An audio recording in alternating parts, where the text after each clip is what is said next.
Good morning, sir. You are Asa Joseph Jones. In cause number 25, DCCR 0963, you're charged with aggravated assault, discharging a firearm recklessly. That's from June 12th of 2025, and that's a first-degree felony offense, which means if you go to trial and you're found guilty, the range of punishment... Let's pause here. A first-degree felony is as serious as it gets in state court. We're talking 5 years minimum, all the way up to life. When a judge spells it out this clearly, it's not small talk. It's a warning. Would you roll the dice on a jury with that kind of range hanging over your head? The Texas Department of Corrections. You have every right to reject that and have your case set for trial. I just want to make sure you understand what the possible consequences are if you go to trial and what your options are if you wanted to enter a plea of guilty. And do you understand all of that? And do you want to reject this offer and have your case set for trial? All right, I'll get that done. As far as you know, all the discovery, you have everything. Okay. We're not waiting on anything, Judge. And is there any reason to believe that this offer would change, Mr. Coleman? Not at all. I want to make sure you understand, Mr. Jones, that after today, this offer will be off the table. If you change your mind later and want to enter a plea of guilty, you could do that open to the court or to some other plea agreement. But after today, this one's off the table. This is huge. Once a plea offer is officially pulled, it's gone. No rewind. No, I changed my mind. Prosecutors do this to force a decision point. Pressure like this separates confidence from regret, and you don't know which one it is until much later. Here of Calvin Randall for Mr. Eckhart.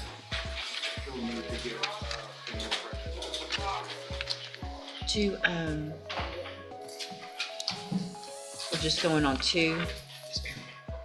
Yes, ma'am. 529. Thank you. I'll need, can you do 1 for each? It's easier for them. I'm going to mark out the second number if you'll do 1530 on the second one, please. Mr. Smith.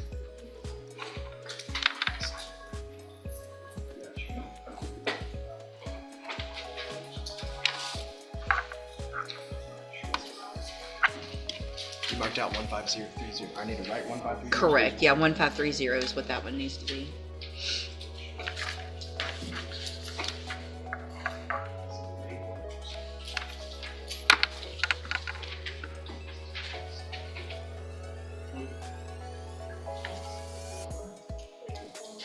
And we're going on multiple counts. They can both be counted, Judge. We should get 10.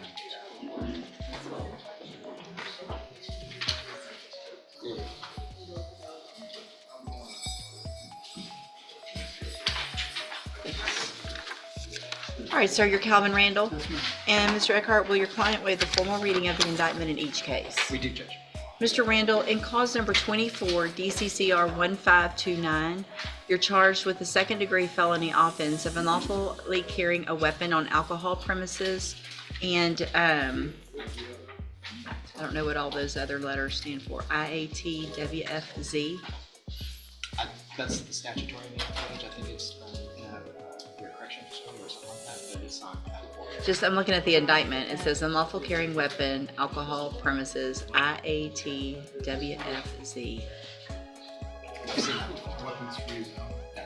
Thank you. Quick legal breakdown.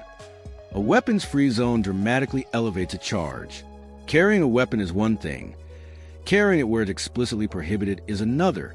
That single detail can be the difference between probation talk and prison time.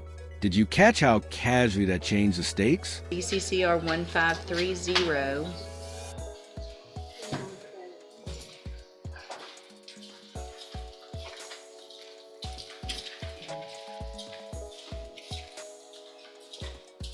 You're charged with a third-degree felony offense of evading arrest or detention with the use of a vehicle from May 17th of 2024. And how do you plead to that charge? Again, are you pleading guilty freely and voluntarily? And because you did what they charged you with. I have here on the tablet in each of those cases some documents that have your signature on them that the state's marked as exhibit number 1. Before you signed these, did you go over them with Mr. Eckhart? Do you fully understand them? And do you understand, if I follow the agreements that you've made with the district attorney, that you will be waiving or giving up any right to appeal? State tenders number 1 in each case. No objection in each case. It's admitted in each case. Is there any evidence that Mr. Randall is not competent? No, ma'am. All right, Mr. Randall, in each of your cases, I'm going to find that you entered your pleas of guilty freely and voluntarily. Find that you're mentally competent and you understand the nature and the consequences of your pleas. Find sufficient evidence to find you guilty.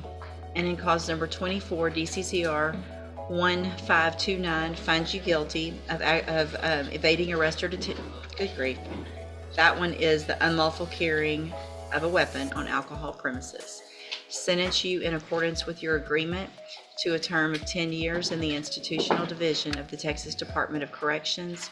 You will receive credit on that sentence for any time that you've been in custody that the law gives you the right to receive.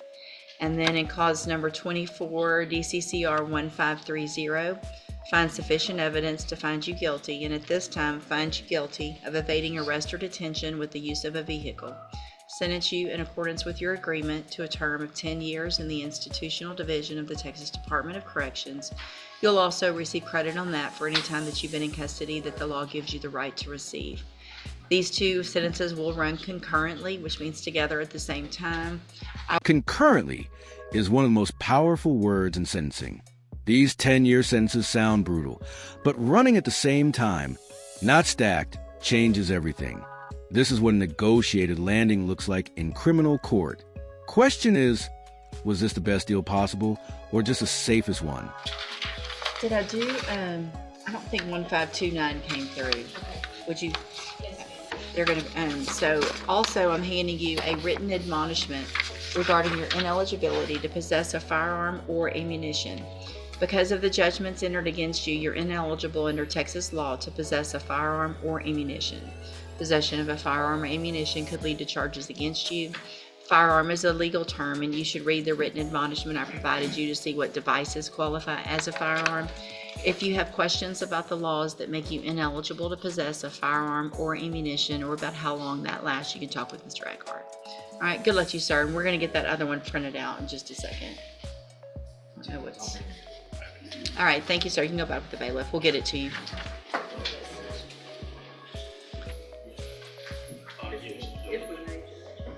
Good morning. Are you Mark Garcia? And will your client waive the formal reading of the indictment? He does, Judge.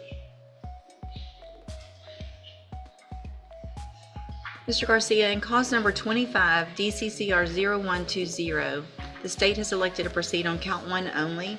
It alleges you committed the state jail felony offense of theft of material, aluminum, copper, bronze, or brass, from April 7th of 2024. And how do you plead to that charge? Are you pleading guilty freely and voluntarily? And are you pleading guilty because you did what they've charged you with? I have here on the tablet some documents that have your signature on them that the state has marked as exhibit number 1. Before you signed these, did you go over them with Mr. Lewis? Do you fully understand them? Answer out loud, please. Oh, yes. And do you understand, if I follow the agreement that you've made with the district attorney, that you will be waiving or giving up any right to appeal? Yes, ma'am.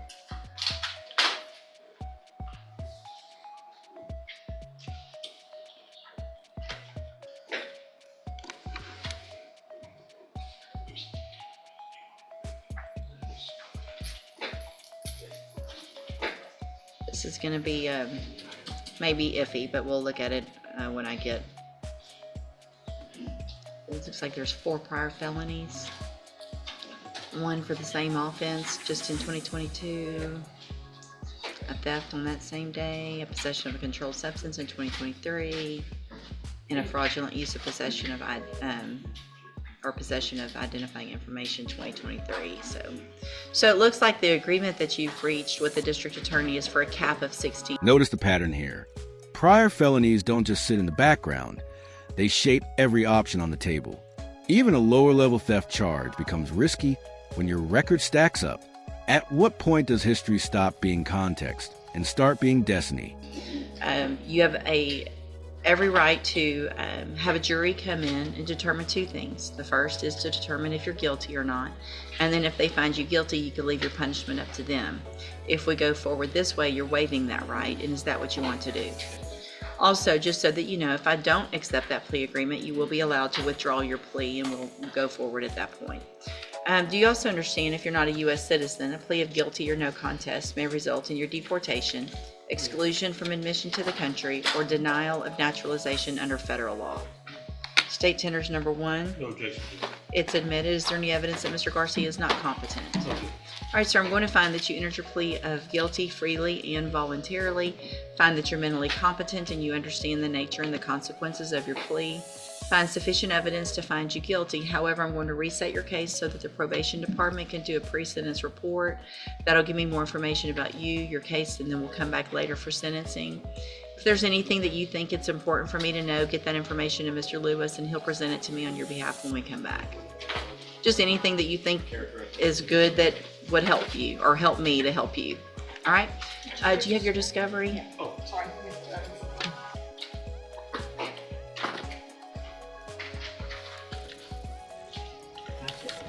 Yes. Apologize again for. Well, let's. he was a bond forfeiture judge. Oh, okay. All right. Get Ms. Malfino to sign that real quick. Thank you. All right. Thank you, sir. You can go back with the bailiff. Good morning. You're Jared Dobbs. And Ms. Holmes, will your client waive the formal reading of the indictment? Yes, Your Honor. Get this pulled up.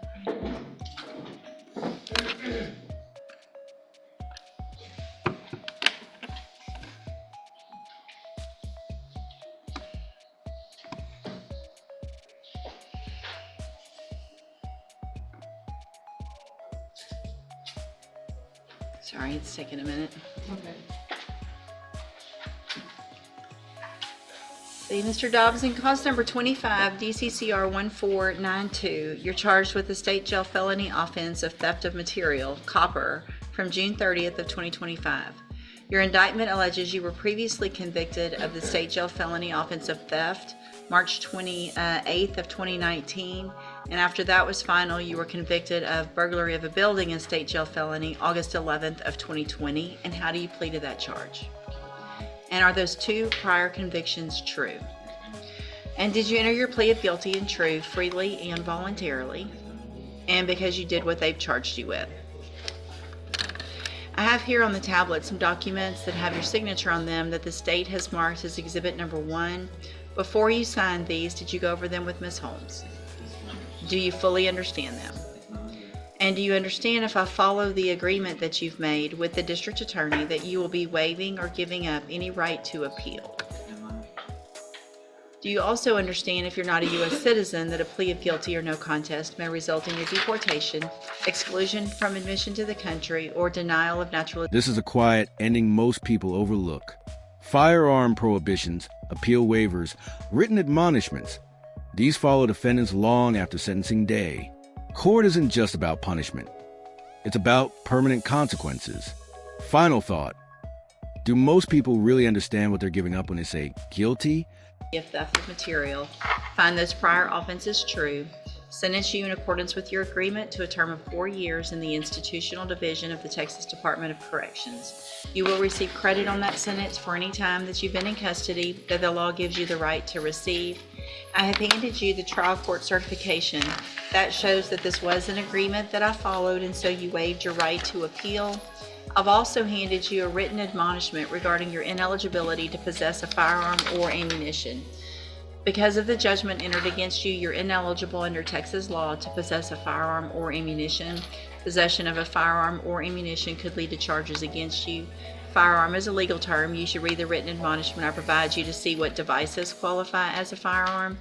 If you have questions about the laws that make you ineligible to possess a firearm or ammunition, or about how long that lasts, you can talk with Ms. Holmes. All right? Good luck to you, sir. You can go back with the bailiff. Thank you. Thank you. Thank you. Is Mr. West watching video?